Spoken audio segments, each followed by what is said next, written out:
যারা রাসূলুল্লাহ সাল্লাল্লাহু আলাইহি ওয়াসাল্লামের পক্ষে নয় তারা মুসলমান হতে পারে না। আপনারা যে ভাষায় আমাকে কথা বলতে বলছেন সেটা আইনের ভাষা না। আইনের ভাষা হচ্ছে এগুলো কার্যকর করার জন্য, প্রস্তাব গ্রহণ করার জন্য সবাইকে ঐক্যবদ্ধ থাকতে হবে। জাতীয় সংসদে সবাইকে ঐক্যবদ্ধ থাকতে হবে। এদেশের জনগণ যদি আমাদেরকে মহব্বত করে দায়িত্ব দেয়, যদি আপনারা সবাই সহযোগিতা করেন, মঞ্চে উপবিষ্ট যারা রাজনৈতিক নেতৃবৃন্দ, পীরে কামেল, হযরত উলামায়ে কেরাম, আমাদের দেশের বুজুর্গানে দিন যারা আমাদেরকে পরিচালিত করেন, সবাই যদি আপনারা সহযোগিতা করেন, একসাথে থাকেন, তাহলে আপনাদের এখানে আজকে যে সমস্ত দাবি দেওয়া আছে ন্যাচারাল ব্যাকটেরিয়ালাইসিসের সুরক্ষায় ফ্রেশ ও অ্যাক্টিভ সব সময়। এখন ধুলাবালি জীবাণু ঘাম ক্লিন বোল্ড রিমার্ক। আমরা সকল দাবি দেওয়া এই প্রস্তাবের পক্ষে ইনশাআল্লাহ। কানুনি ব্যবস্থা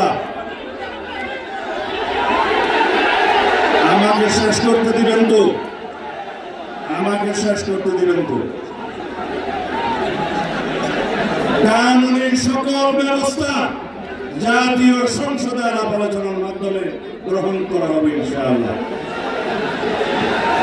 এই জন্য সমগ্র জাতিকে ঐক্যবদ্ধ থাকতে হবে।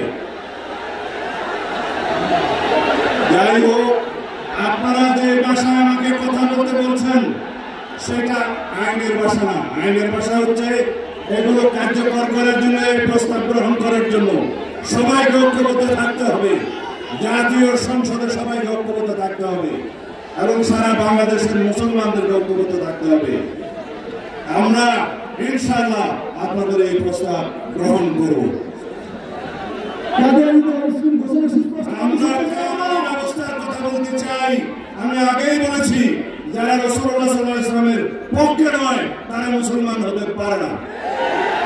খোদা হাফেজ। বাংলাদেশ জিন্দাবাদ।